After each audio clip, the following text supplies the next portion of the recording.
Today we are going to be reacting to a gruesome fate, headcrabs and zombies, full Half-Life lore, made by Skirian.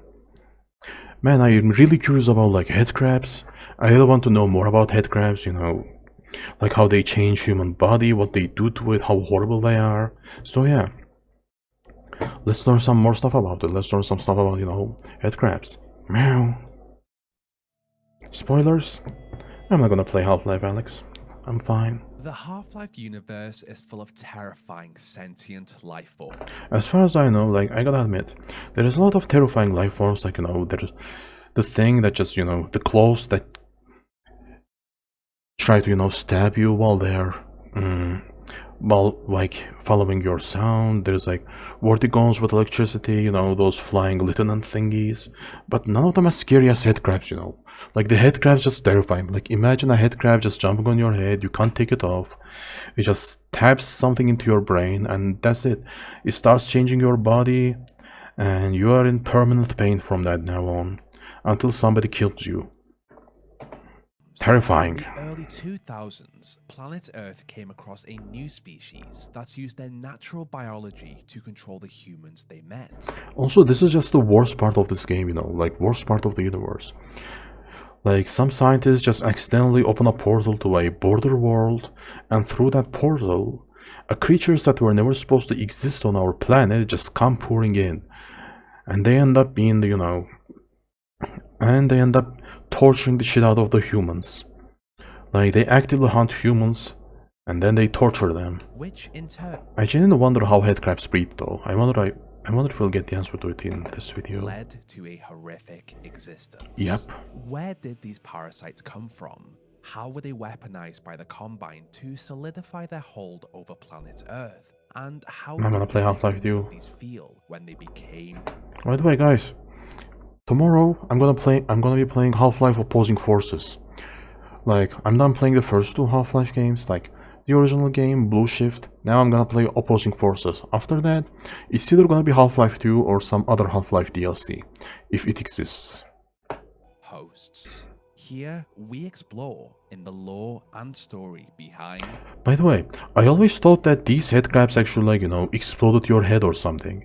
I genuinely did not know that headcrabs just, you know, leap into your head and, like, you know, practically eat your head, you know. I did not know that they just jump onto your head and leap onto it. I genuinely did not know that the head kept existing in there.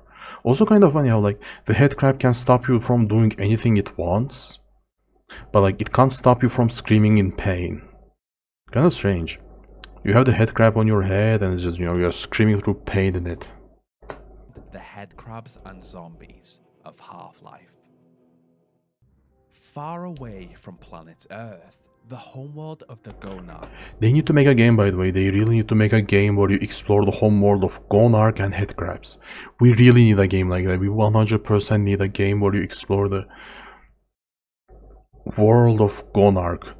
The homeworld of headcrabs. I need that. And its children connected to the border world of Zen, a place between dimensions and space. During this connection, I wonder how they managed to connect here, though. I mean, like, you know, maybe there are some sentient life forms in their homeworld and they accidentally sent a Gonark to Zen. They have headcrabs all over the universe. Damn, that sounds horrifying. Yes, they are crabs that sit on your head. That's what they are called, then, lol. Like, but I thought that, you know, they just jump onto your head and then crush your head, you know. That's what I thought they did. Jump into your head, crush it, like, you know, turn it into mincemeat. And then, you know, your head just stops existing. But apparently they jump into your head keeps existing, and then, you know, it just controls your brain through a beak or something. Like, oh, that's horrifying, man. some of this species traversed across and explored this new land. Because, like, when I first saw the headcrabs, I just looked at the headcrabs and they were like, man, like, it looks like they crushed the head or something. What happened to the head? Like, people with headcrabs on their head, like, their head's supposed to be bigger. It feels like the headcrab kind of crushed the head or something, like, I don't know. Like, after jumping on the head, it just, you know, altered the shape of the head to sit more comfortably on it. Floating islands. However, this connection was limited and left these new inhabitants stranded. Nothing was native to Zen. All plant-like No creatures native. had traveled across, just like the Gonarch had. This was a unique place. Ah yes, Gonarch. The one boss that took me like 30 minutes to defeat. The one boss that you kill by slapping his ball with grenade launchers. They be suckling schmuckling on your head. Yep. Okay, that's good to know. With a diverse, I didn't know that. dangerous ecosystem formed from travelers across dimensions. As it Wait, dimensions. So, Combine Empire is like a multi-dimensional empire. It's not an empire that exists, like, it's not a multi-planet empire. Also, I'm curious about the universe of Half-Life, do you know? Like, Zen is like a border world between dimensions. Is it like a border world between dimensions or a border world between planets? Like, you know, can you use Zen to travel, you know, from one planet to another? Like, you know, you make a portal to Zen and pass through that portal, and then in Zen you make a portal leading to Mars and then exit in Mars. You know, actually, by using Zen you can easily create a multi-dimensional or, like, you know, multi-planetary empire. Just take over different planets. Just, you know, colonize different planets by opening portals to Zen, and from Zen travel to those different planets. That can be amazing, you know. Half-Life definitely needs like a Mass Effect-like game. wandered the extraordinary islands of Zen.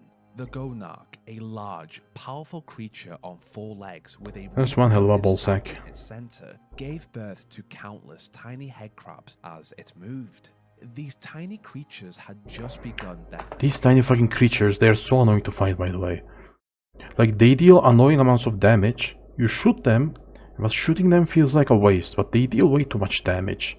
And they are small. Also, I'm curious now, these baby headcrabs, can these baby headcrabs turn you into a zombie?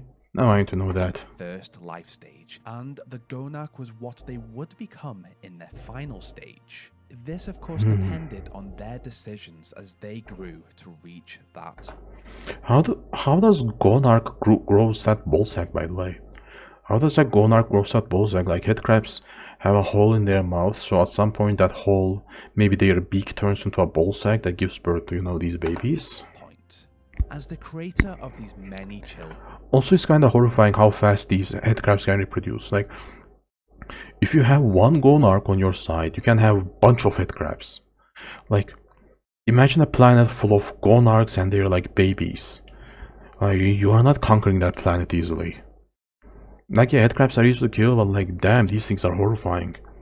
Like, one single Gonarch, imagine like accidentally teleporting to your planet, and then that's it. Giving birth to a bunch of headcrabs, and then boom, you have a headcrab infestation.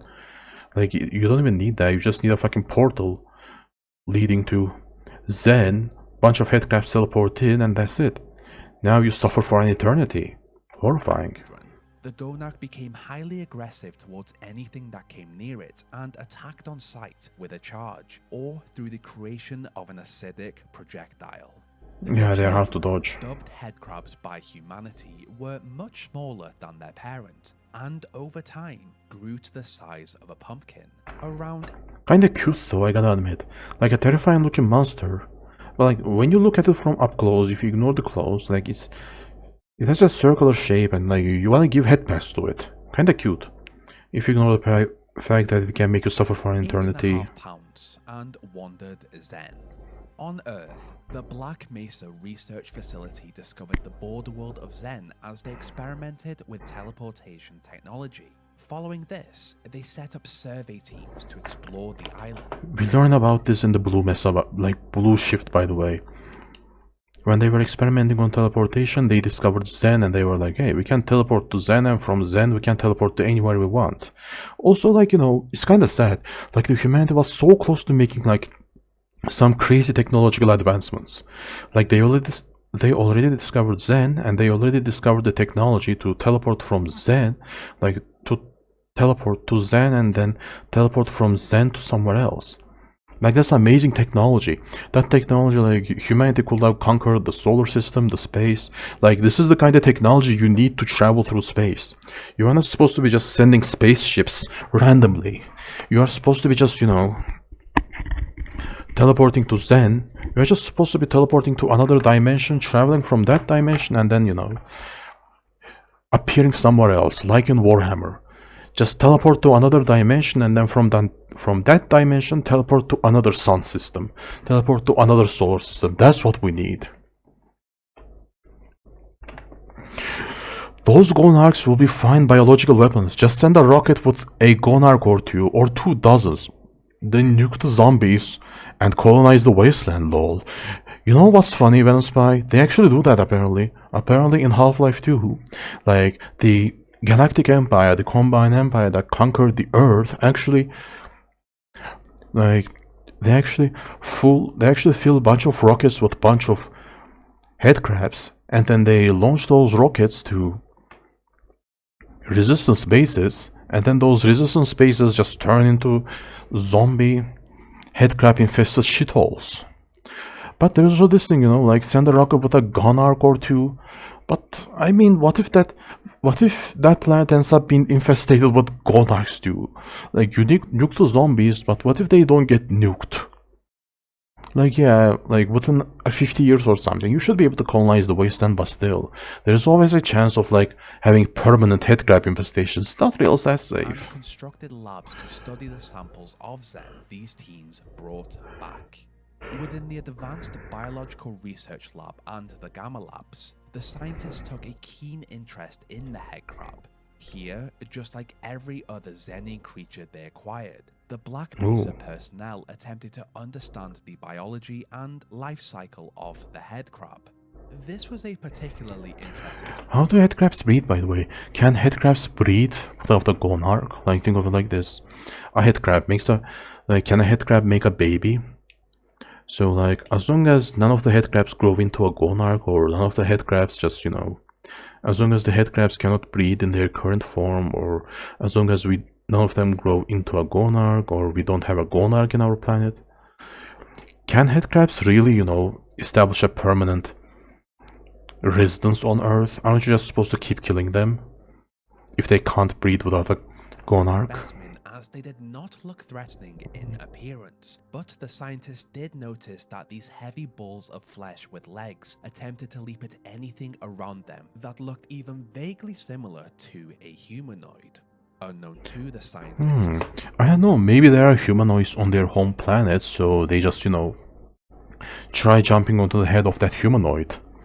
Like, they are instinctively jumping to the head of a humanoid to, continue their life cycle. I know that you know about headcrab capsules. Yeah, I know about it. Like, pretty horrifying weapon, like, imagine, instead of nuking your city, they just launch some headcrabs to your city and boom, you are just a headcrab now. These creatures terrifying. Are incredibly dangerous. They discovered from observation and analysis that the headcrabs were capable of surviving on both plant-based and meat diets, and although they were small, their legs allowed them to clumsily propel their bodies a great They can eat distance anything. off, an average of 10 feet at a target as they attempted to reach them. But you know what's terrifying about them? Like, if they don't hit your fucking head, they're going to just slash you. But there's also this thing, the moment they jump into your head, like, I don't think if there is a way to get them out. They are just going to, puncture into your body with their claws and then, use their jaws to just hold onto your head. Like, goddamn. Like, small ass monster that dies in 2 to 3 shots, but if it can somehow jump into your head, you are dead. Worse than dead. That help them line up their attacks. 3 eyes just below each of their front legs. What do you need that eyes for? Didn't add the eyes to their revamped model, so here is the original lore-friendly model from Half-Life. I like how they actually went out of their way to like put the eyes in there, Like, it's a game made in 1998. When you look at the model, they just look like, I don't know, 3 random dots on the monster. But now you think about it, yeah, they are eyes, I fucking love these kind of games. Model, so here is the original lore-friendly model from Half-Life. Flipped over, the Black Mesa scientists discovered the headcrab's most impressive, or should I say most terrifying feature. A large, gaping mouth that allowed the creatures to feed on their prey and hold on tight to their target. Inside their mouth, the scientists also found a hidden beak that, upon There's a study, there's a hidden beak, and like, the jaw is very strong. What? They had eyes? Yeah, apparently they have eyes. Like right in front of them, right under their clothes, they have 2 sets of 3 eyes. Like, it's not just a random dot, apparently, it was actually eyes. allowed them to take in nutrients, and it even had the strength to break through. Yeah, that hidden beak, apparently, yeah, so they use that hidden beak to, like, feed on things and, control things, I guess. Control humans. On Zen, the survey teams also observed where the headcrabs fell on the food chain in this unique ecosystem.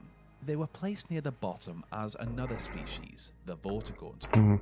Isn't it kind of funny, by the way, like, headcrabs, such terrifying monsters, they really have the potential to fuck up the humanity, but in Zen, from the place where they came from, like, since in Zen there is nobody they can leap on, in Zen there is nobody they can, that they can take control of, they are practically at the bottom of the food chain. Like, all they can do is just leap onto a vorticon and just, scratch them. Apparently they can't control vorticons. Like, vorticons even catch them and just eat them on open roasted fire. I wonder how a headcrab will taste like. Kept them in cages and roasted them on an open fire. The survey team also noticed that the bull squid seemingly had a natural disdain for the headcrabs and hunted them down on sight. Bull squid just, I guess they just don't like headcrabs. I wonder why they don't like them though. I wonder if bull squids and headcrabs came from the same planet and they just, or maybe instinctually, for some reason, for some evolutionary reason, bull squids just fucking hate headcrabs. I don't know. The analysis of this species had given Black Mesa a great insight into the border world of Zen. I'm gonna be real though. If the headcrabs didn't exist in this place, I would be happy to explore this place. Like, if I die to a, I don't know, bull squid, I don't care, I die. But if a fucking headcrab just leeches onto my head and starts, turning me into a zombie, hell no. Like, anything but a headcrab, please. But there was just one more feature the headcrabs had not yet displayed. Something horrific. The exploration of Zen gave Black Mesa a greater understanding of how the border world functioned. Unfortunately, this mission also came with great risk. Zen was a dangerous place, and casualties happened from time to time. I wonder how frequent the casualties were. Like, last time, like, whenever you go into Zen in a half-life, regardless of the game, you are trying to, make your way through the monsters to your target, and you always encounter corpses of these explorers. You always encounter the corpses of these explorers in their hazard suits. Thankfully you don't encounter zombies, but yeah, you do encounter dead explorers. But yeah, I gotta admit, it's much better to be dead in Zen rather than to be turned into a zombie, but still. Like, until humanity colonizes Zen, it's really impossible for you to even have a proper burial, Like, your family probably won't even receive your corpse or anything. You're just gonna be dead in a random bullshit dimension, in a random bullshit border world, and become, monster food. The personnel Terrifying. also learned the hard way what happened when the headcrab managed to successfully leap onto a human. If a headcrab were to make a successful leap, it used its weight and muscles around its mouth to firmly fix itself into position. At this, You know why I thought that the headcrabs actually crush the human head? Like, this is why. Like, look at how it looks like. Like, it looks like the headcrab, like, it just crushed the human head. It doesn't look like the headcrab just leaped onto your head and just, started messing with your brain and biology. It genuinely looks like, it leaped onto your head and replaced your head. Like, at the first glance, it really looks like it just casually replaces your head and takes control of your body. So, but it does, like, crush your head a little, I think, like, if you think logically, as long as, like, the insides of a headcrab is, very large, like, I'm pretty sure that that headcrab needs to crush your head a little. Like, it needs to crush your head towards, towards your towards your back and force you to keep your head straight all the time. At least that's how it feels like, you know, to make enough space for itself on your head. The victim had little chance to push the creature off. Ready for the next stage, the headcrab used its hidden beak to break through the skull to gain access to the brain. This is where... Bro, imagine being this guy though. Imagine being this poor little fella that the scientists experimented on. Like the first person to ever get headcrabbed. Like they put a headcrab on your head and they just leave you alone. Like they turn you into a fucking headcrab zombie. Just for the name of science. God damn, that's just so evil. True nightmare began. With exposure to the human brain, the headcrabs tapped into the brainstem and took over their basic motor functions, which in turn allowed them to control the human body. They were the perfect parasite. Oh, I see. So he's holding his head down. I see. Interesting. As a result of this connection between human and headcrab, the human's biology changed. Those unfortunate enough to witness this watched as the host's flesh deteriorated as their skin and organs broke down. Kinda makes me wonder though, how does this headcrab zombie survive? Like, listen, flesh, organs, they all break down. Like, the headcrab changes the biology, you know, it turns your fingers into some claws. It just gets rid of majority of your organs. But like, you know, how does that thing survive? Like, does the headcrab just, you know, keeps feeding on the body of the human through its beak? Or like, you know, how does the human body survive in this condition? Yeah, you know, the headcrab keeps the human alive, but still. Like, my real question is, how does the human body just doesn't rot away? Like, the human body doesn't really have the necessary functions to stay alive and to avoid rotting at this point. As their fingers grew out into sharp claws. However, they still retained the ability to walk and interact with the environment around them. Even when injured, the hosts remained upright due to their connection to the parasite. In some cases, the host's ribcage even ripped open to reveal the slight biological changes that... Why does a headcrab rip open your ribcage though? Aren't you supposed to use it as a shield? Or maybe, I don't know, man, maybe headcrabs are just, you know, maybe headcrabs, you know, despite having the ability to change your biology, they are just not smart enough to, you know, use that biology in a perfect way. Headcrab had made as it formed a stronger hold over the unwilling. And I wonder why, like, and I genuinely wonder why the hosts why the headcrab actively tortures humans, you know. Like, you leaped onto the head, okay, then just stop torturing the fucking human, you know, just kill it off and just control its body. Why do you keep torturing its body like that? Host. This transformation process was noted to take anywhere from several seconds to several minutes, depending on the host and the will of the headcrab. The worst part about this was that the host was kept alive and conscious throughout the entire procedure, as they felt every ounce of pain, desperate for escape. Although having lost control over most of their body, the hosts were still able to plead for... This is kind of strange though, you know, like, the host, like, you lose control over most of your body, but there is still... But you can still scream, you know, that's kind of strange. Help. Also, I wonder if headcrabs can turn somebody into a, like, if headcrabs can turn someone dead into a zombie. Like, I do wonder if you need to be alive for a headcrab to, like, take over you. Like, can they revive somebody after they went through, you know, brain paralysis?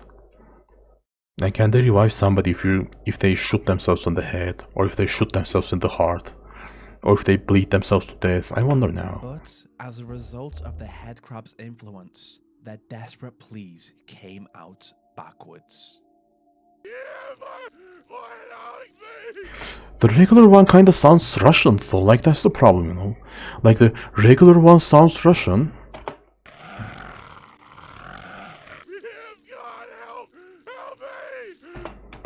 Like, that's what's so strange about this, you know.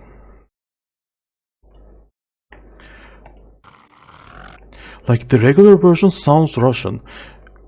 The regular version just sounds like, ебать, больно, блядь. It's like, fuck, it hurts. Like, it literally says that in the regular. Like, if you translate from Russian to English, it just says, fuck, it hurts. The reverse version, oh god, help. And when I try listening to it, like, when I try to reverse the noise in my head, it just sounds like completely different.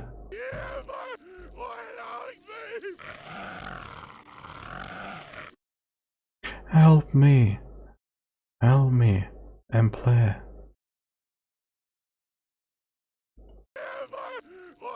Please came out I need backwards. to listen to this again.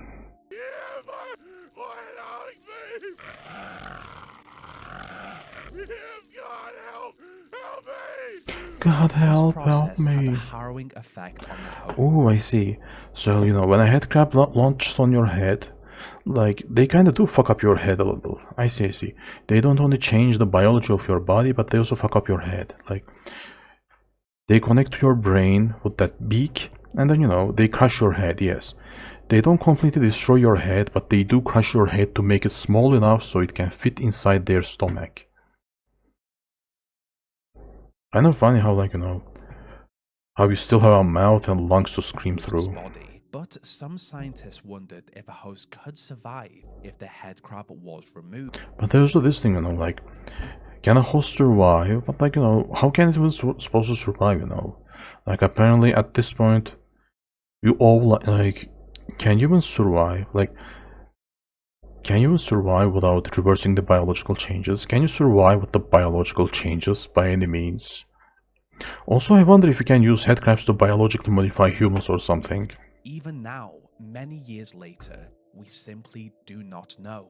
We could speculate that it would depend on how far into the transformation the parasite was removed. I know, right? Russian fella's been laughing from this for quite some time, from that ебать больно. Yeah, I know, right? He literally says ебать больно in the regular version, but like when you reverse it, it's oh god help me. Oh god.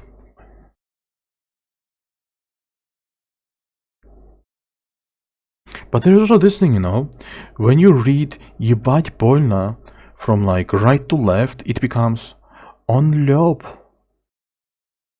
Tabe. Like, it doesn't sound like oh god help me either. When you read oh god help me from like, backwards, oh god help me, and play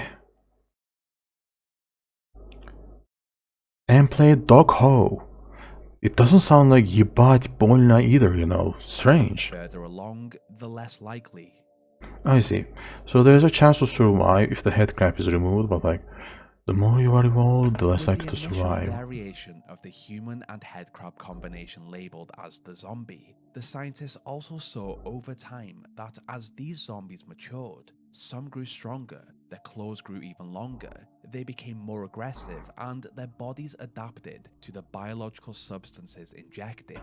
Also kind of funny, It's also discussing how you still remain alive. Oh, that's why the headcrab rips open your ribcage, so it can eat through the ribcage. Oh. From the headcrab. This variation was labeled the gonome. With full control. Also, at this point, like, the headcrab doesn't even need to hold on to the body. Variation was labeled the gonome. With full control of a human host, the headcrab zombies became instantly hostile and attempted to kill everything around them. As they wandered around, they did not appear to be fazed by potential dangers in the area. It was later noted that even when they came into contact... That's kinda easy way to... That's a nice way to get rid of them though, like, put some bait that can attract headcrabs and then put some deadly traps around them, like, something that can slice them in half, fire. Like, that might be an easy way to trap and actively genocide these headcrabs, At least the headcrab zombies. Set up traps that attracts them, and since, they don't stop, even when they come in contact with fire and sharp objects, then slice them up. With fire, sharp objects, or the various other dangers. But the fucking problem is, I genuinely wonder what happens if you split a headcrab zombie into half. Like, cut the legs of a headcrab zombie. Will that headcrab keep living on? Also, like, will the headcrab... Will the headcrab just leave the body if the body is just cannot? If the body is damaged enough that it can't move, or it will try to heal it somehow. The world, the zombies continued in their path to kill a target. These parasites appeared to be unfazed by the damage to their hosts' bodies. This could not be said for the human. Oh, also, what the fuck is this, dude? By the damage Like, they put a trap here that slices these zombies in half. their host's body. Like, the body gets sliced in half, legs to one direction, upper body to one direction, but like, why the fuck did the headcrab jump out? Are you telling me that the headcrab was aware what's coming? Like, the headcrab doesn't give a fuck about the damage host's body is taking, but like, you know, he just fucking jumps away. Did he just jump away when the host's body got sliced up? This could not appear to be Or did that headcrab die when the host died too? The host's bodies. This could not be said for I'm not the sure. humans who screamed in pain and begged for this awful existence to end. They had been through so much and were still very much conscious.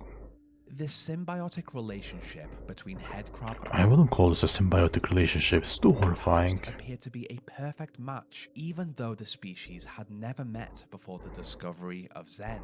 This suggested that while these creatures came from another world, their world did have a process very I need more lore about that world. similar to the attachment of headcrab and host.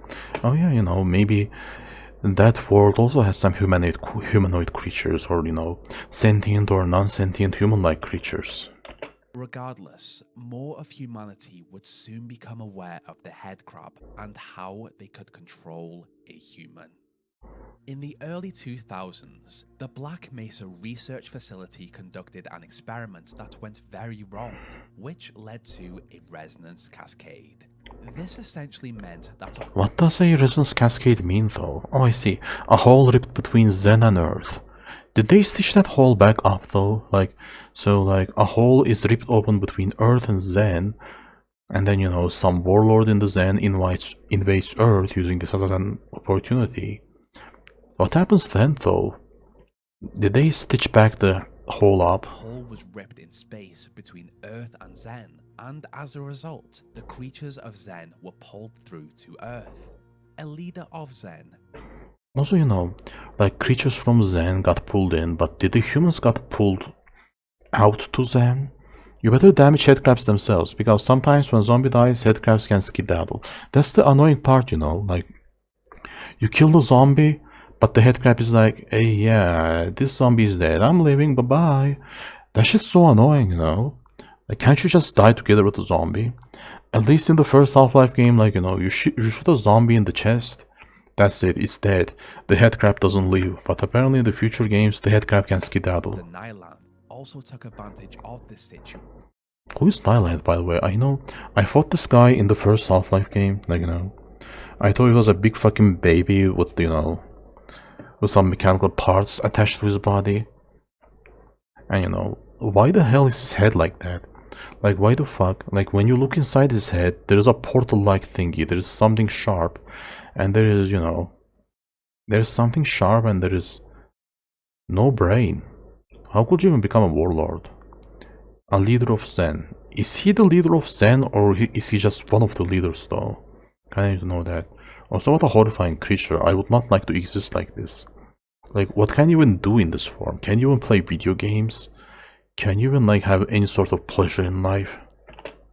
And sent through its forces to conquer this new world. So Vertigons were enslaved by For him? the following Question mark. hours, the headcrabs once again had to learn a new world and attack the scared personnel as they attempted to escape this facility on the brink of complete failure. Terrifying. With so many headcrabs scattered across the claustrophobic halls of Black Mesa, it did not take long for them to find hosts to control, and soon the halls filled with headcrab zombies. Ooh. So, like, if a headcrab zombie takes over a half a body, they can keep controlling it. Ooh. Each human in excruciating pain under the control of their new masters. To the luck of these humans, the next day, a military force, with the help of a mysterious figure, activated a Yeah, they were pretty lucky, by the way. These humans captured by headcrabs. Also, did headcrabs survive this nuclear blast?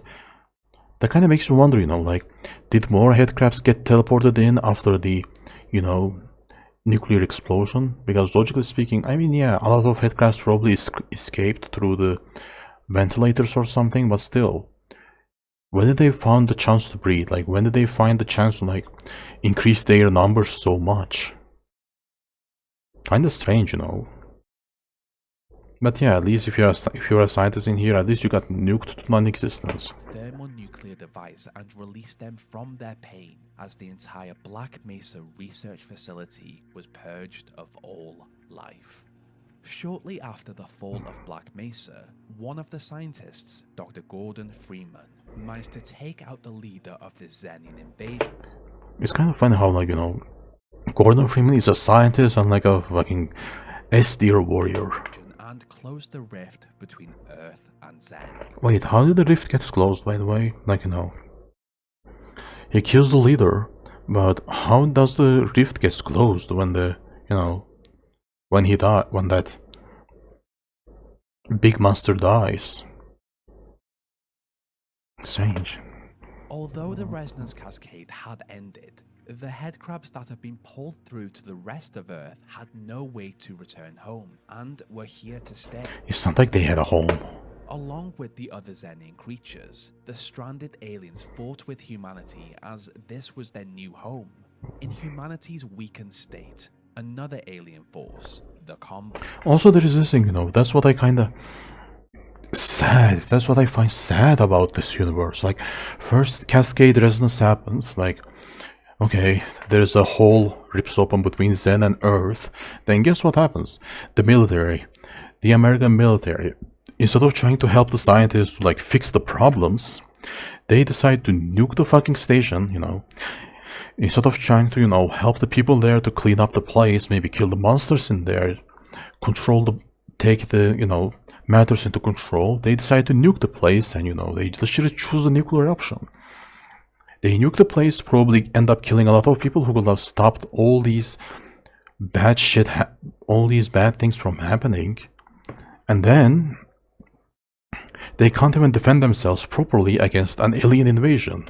Such bullshit. The planet and successfully accepted the submission of humanity in a mere 7 hours. 7 hours, Over dude. the following years, the Combine adapted the planet to solidify their hold over humanity. They created settlements to hold the humans and fought with How many humans are alive in the Half-Life universe, though? remaining Xenian life forms to keep them outside of the safe haven.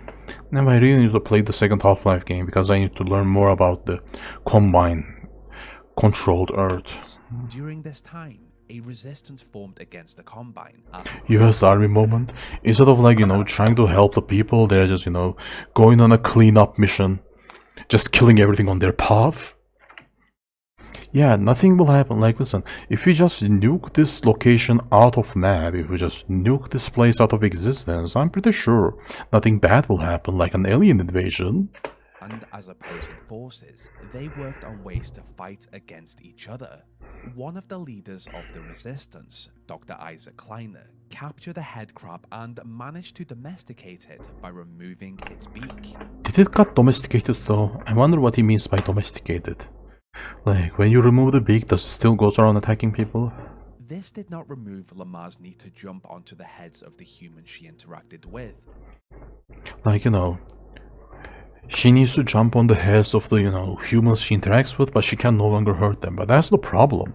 Can she really not hurt them? Like, if she stabs your shoulders with those claws, you're gonna have a bunch of holes in your shoulders.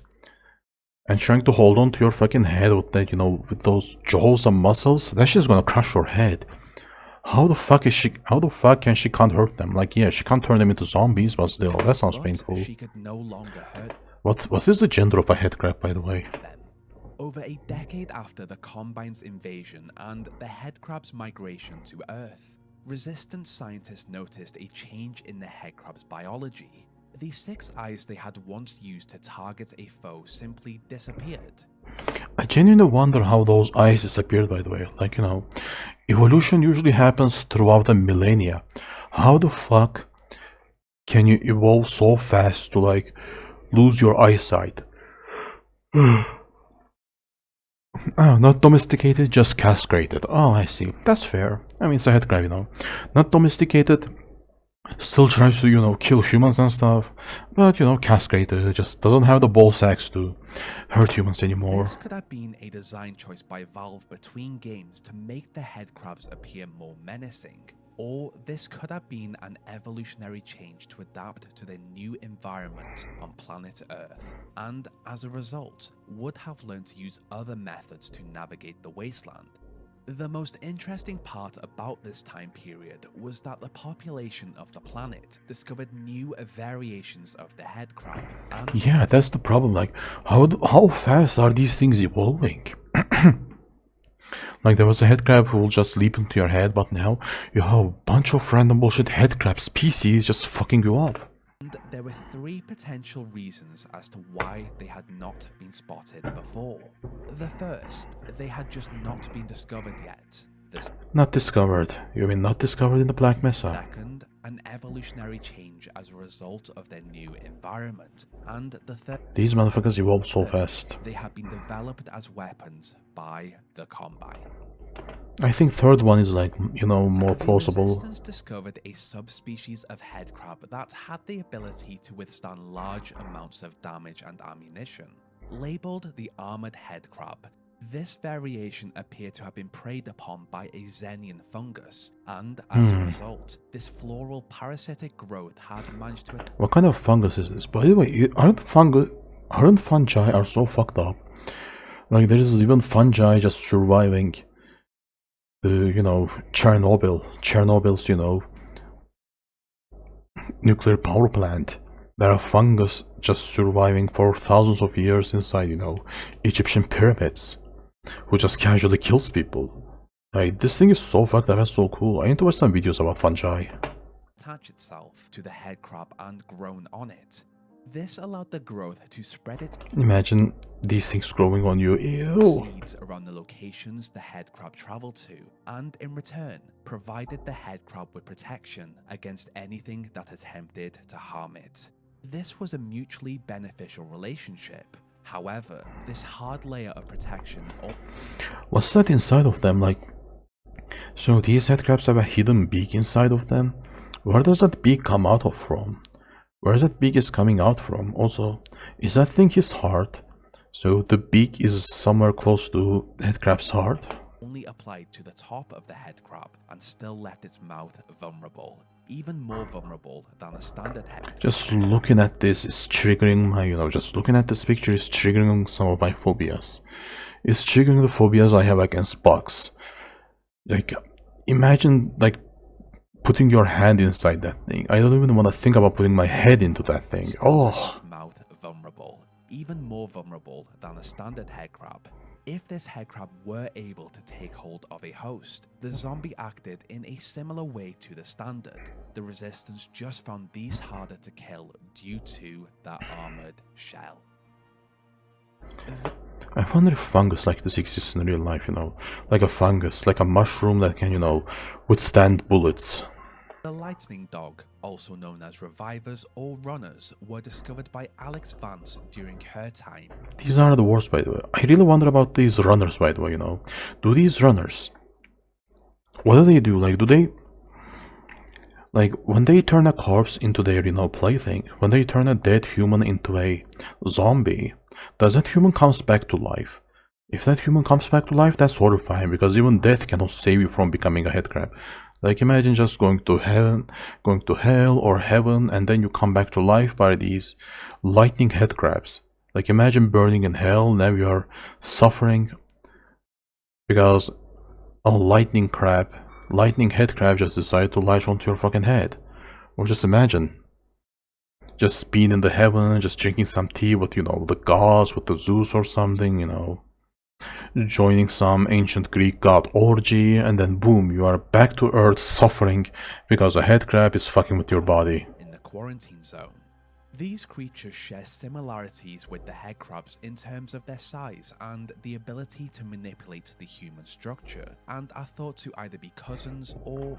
It looks like fucking fish, by the way. It looks much fishy. It looks very fishy. I wonder if it tastes like fish too. Another subspecies of the headcrab. These had a bioluminescent skin, a tail, and their limbs were connected by a thin sheet of tissue. This allowed them to move quickly as they attempted to find a host when under attack. It should also be noted that the entity name inside of the Half-Life Alyx game files is NPC Headcrab Runner. These terrifying variants had the ability to manipulate electrical currents, which in turn allowed them to affect the machinery around them, and they even fired electrical spit at their targets. As a lone creature, Scary as the monster. lightning dog could injure those around it, but it was more dangerous when it was paired with a human. The lightning dog's behavior was similar to the headcrab, but they did have some differences. The lightning dog was only shown to be able to take control of a dead headcrab zombie. Interesting. Oh, I see. Also, I realized that, these lightning dog headcrabs, they don't really have the mouth. They don't really have a mouth that can fit a human head in, so they just go inside your stomach and take control of your body. And instead of taking control from the brain, they were able to burrow into the chest cavity to revive their host. Revive him cost, by the way. Does he come back to life, or he just, lightning dog just starts controlling the body through electrical currents? Electrified zombies were able to take a lot more damage than their other variations. On a more interesting note, these were aware of how much damage their host could withstand, and if the human started to break down, they left their host and looked for another one. This is so disgusting, by the way. Like, you're a headcrab. You are one of the most disgusting creatures ever.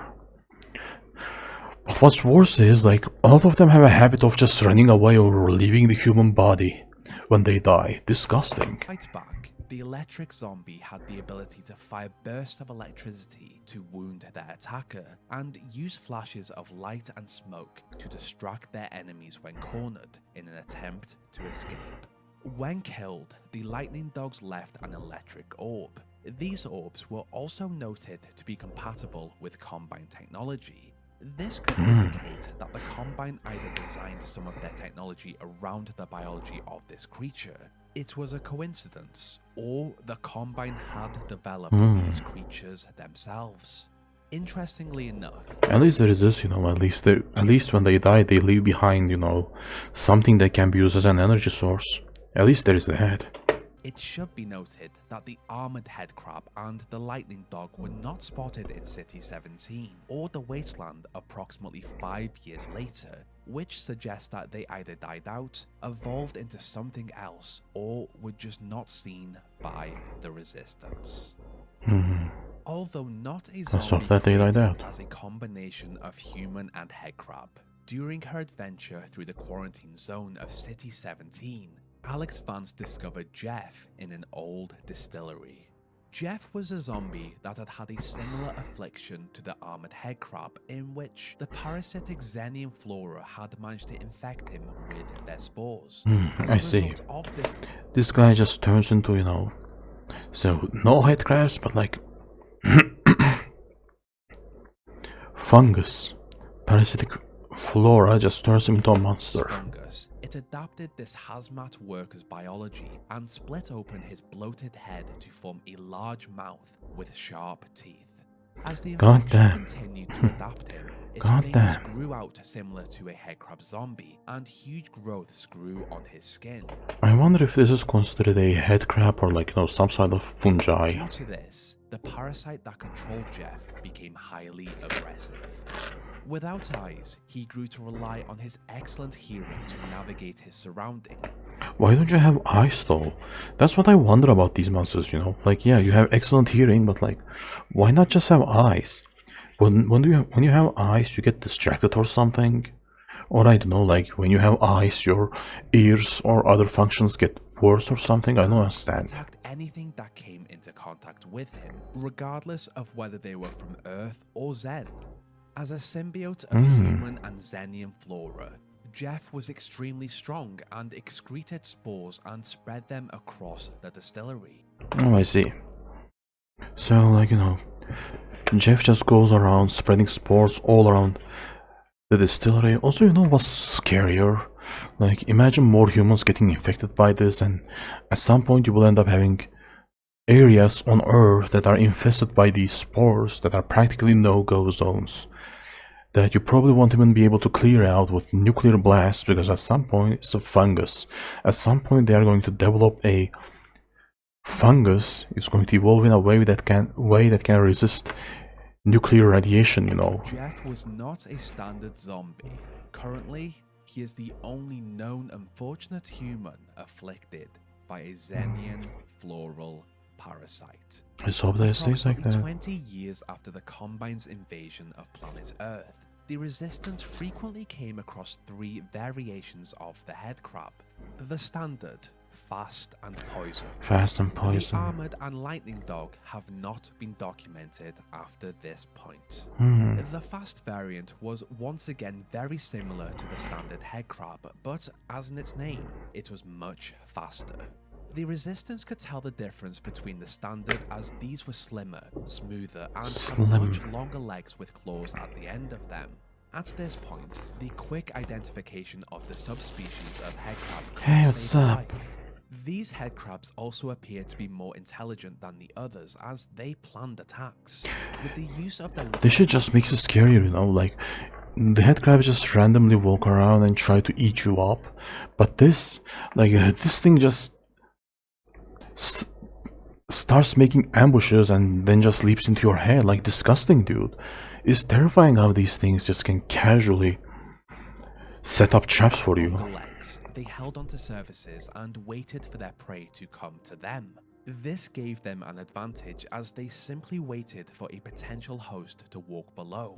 This is terrifying. Their head and began the process to take over. These were also noted to travel in groups to maximize their efforts to injure or attach to a host. When coupled to a victim, these headcrabs dramatically adjusted the biology like, dude, this of is the host. like, also there is this thing, since this headcrab is more intelligent, like the other headcrabs, normal headcrabs, they don't really seem to think too much about what they do to the body, but these guys seems to be more strategic, like they just remove everything. Even more than the standard headcrab. This change left the host only with their skeleton. Like, you're only left with like skeletons and muscles. Like, horrifying, dude. Also, how can you even keep moving like this? Like, as far as I know, you are supposed to have more muscles around you. Like, thinking logically, as long as you don't have muscles in here, like, I know that there is one vein looking thingy in here, but still, you won't be able to move your arm around, like, up and down, if you don't have muscles in this place, or like here. Like, yeah, you remove everything other than muscles. But will you even be able to control these muscles without nerves, or like move around your body without having, muscle connections? That's my kind of problem with it. Frame and muscles. This in turn allowed them to move extremely quickly as they climbed buildings, jumped, ran on 4 legs, and howled to alert others of prey. Once again, these traveled in groups to maximize their efforts to take down their prey with their claws. When they take down a prey with their claws, do they just give it to another, headcrab, or do they just eat it? I wonder what these guys eat, by the way. All of this while their host was in excruciating pain. I gotta admit though, but also there is this thing, how can you still keep feeling pain, by the way? Like, you are nothing but bones and muscles. How can you still keep feeling pain? Because, like, as I see it, like, you don't really have too much nerves anymore. Without nerves, you shouldn't be able to feel too much pain. Maybe, like, you can feel pain around your brain or something, but it doesn't have pain receptors. The final known subspecies discovered was the poison headcrab. This variant could be perceived. Let me see this. Discovered was the poison headcrab. This variant could be perceived as the most dangerous. Also, yeah, it looks like these headcrabs also don't have the, size to attach, as somebody said. By far, as it used its fangs to deploy a deadly stream of neurotoxin into its prey. These were identified by the Resistance by their darker skin, hairy legs, and coloured markings similar to that of a spider. To counter this deadly neurotoxin, the Resistance had to rely on antidotes to counter the effect Thank God there is antidotes. of it. Luckily, these were also noted to be the slowest of all headcrab variants and even gave out a recognizable sound, a rattle, when it spotted a victim. I wonder why some animals make these noises, you know. Why some animals just make sounds like this while, you know, when they're hunting or they see a hunt. Like, look at that human. I'm gonna eat that human's ass. Hell yeah. This essentially gave the potential prey who recognized this noise a warning to leave before they were attacked. These were also discovered to be the most intelligent of the headcrab species and actively hunted their prey. They were aware of I wonder if headcrabs evolve into a point where they are basically, you know, where they are basically sentient. the dangers of the natural elements, analyzed their situation if they were in danger, and if necessary, retreated in order to survive. After they weakened their prey, this variation did just what the others did, became one with a human. However, this connection was slightly different. Their host swelled up and fell victim to multiple poison headcrabs to feed on as they wandered around in pain. Oh, I see. So, like, the host is still alive or, like, somehow brought alive. And, you know, bunch of headcrabs take control of the body and they wander around with that body. Upon discovery of a potential target, the headcrabs would leave the host to poison them. This weakened state then allowed the host to finish off the attack. That was unless they wanted to use the new victim as another host. Although So headcrabs actively feed on the human body too, huh? So like they leech onto your body, but they also, you know, they don't only use your body, but they also like feed on it. Like pull on some nutrients from it. Okay. That makes sense. the poison zombie did attempt to It really looks disgusting how they suck on that body. strike at foes with its claws. The Resistance theorized that these hosts were used more for a breeding purpose, to lay eggs inside. Also, it's real terrifying, it's real like annoying. How like headcrabs can actually breed without a gonarch. No need for a gonarch, just a poison headcrab and a host and boom, you have a bunch of babies. Ugh, To create more poison. I don't wanna live in Half-Life world. This would make sense due to the number of headcrabs attached to the host, but that is just one of the many theories of this complex parasite. There's also a headcrab on his head, but like, you know, I can clearly see that the headcrab just cannot gobble up the entire head. As the Resistance grew stronger and recruited more Ooh, they get stronger? Nice.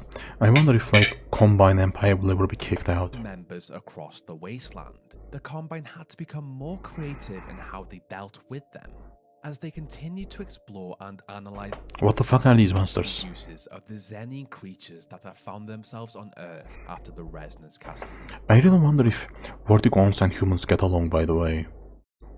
I wonder if you can have a like Vertigon gamer bro. They used the headcrabs to create something Wait. new.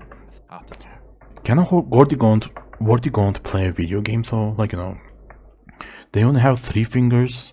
But like, you know, can they actually like, can you modify a keyboard and mouse so you can, you know, game with only 3 fingers? I'm pretty sure they can use a controller if you can modify it, you know, in a way so it will be comfortable to use with claws. I'm curious.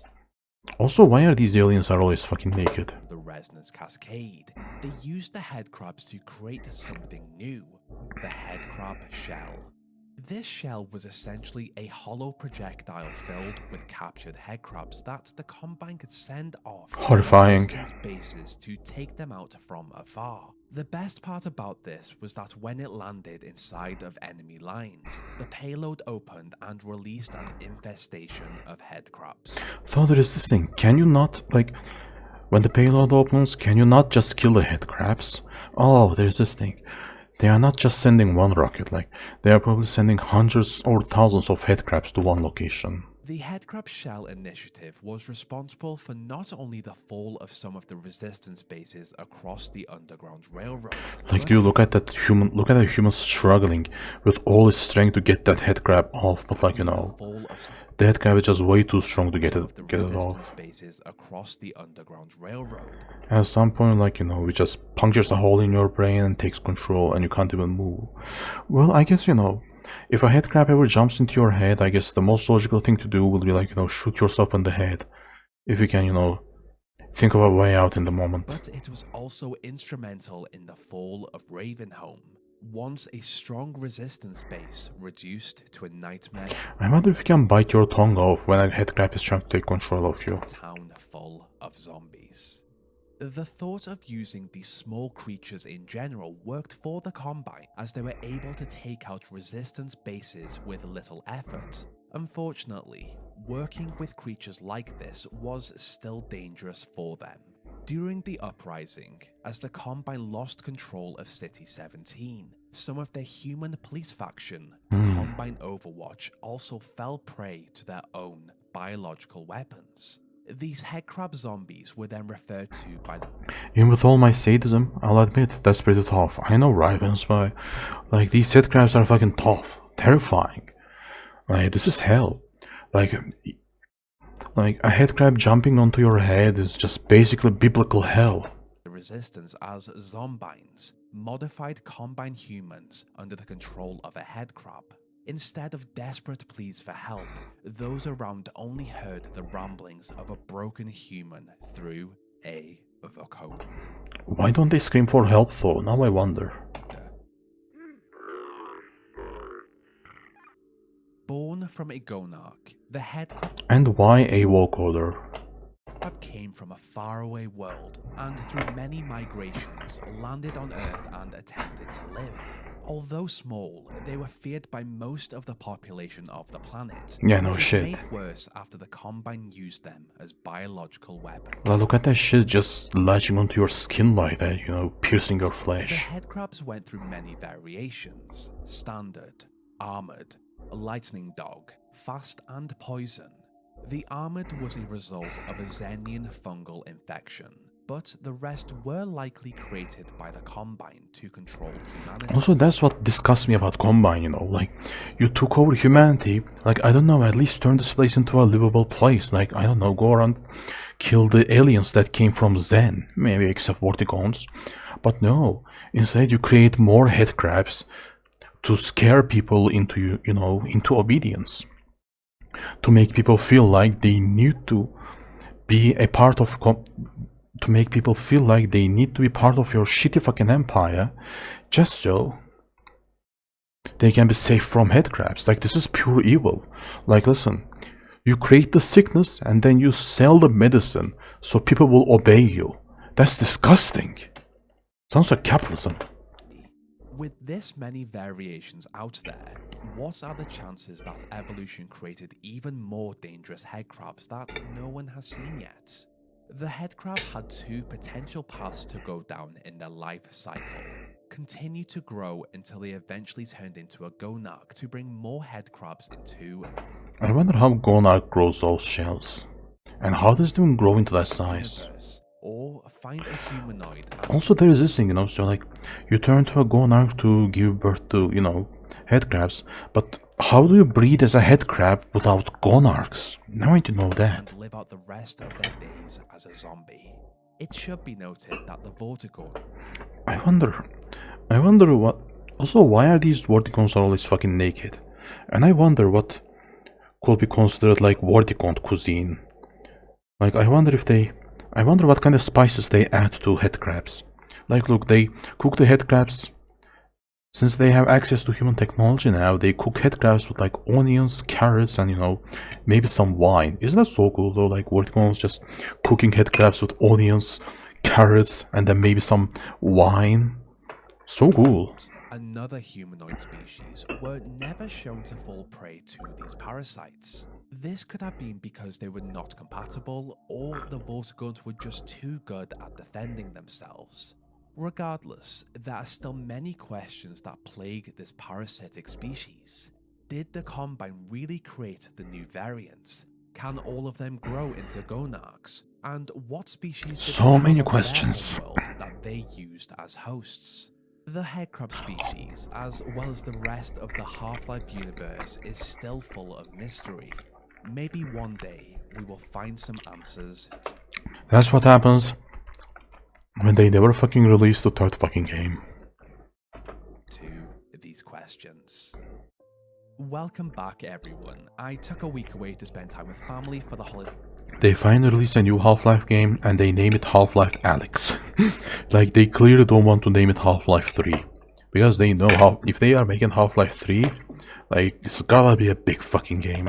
Break, and it feels good to be back writing. Oh, I'm putting glad. videos together. I'm liking this I video. hope you all had I'm liking this YouTube channel. They have really good, videos on lore. a great holiday. The headcrab was, I think, the second Half-Life lore video I put together, but looking back, there was The lore behind headcrabs. I need to watch that video so too. much information I did not include. I wanted this refresh to be more of a deep dive to explore each variant, how they came that way, and their impact on the Half-Life universe in general.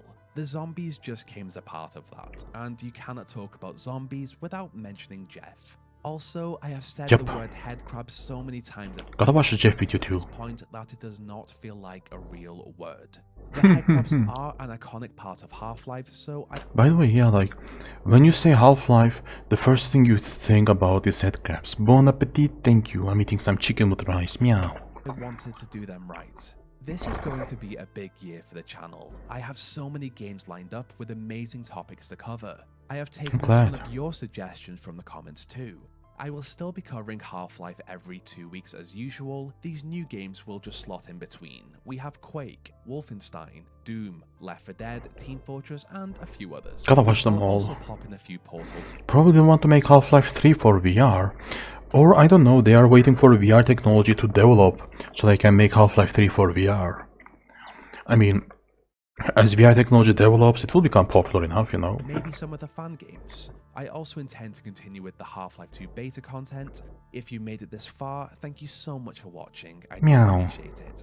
I think that was everything I wanted to say, so please share it, please like it, subscribe if you are or an X, and Yep guys, this is it for video.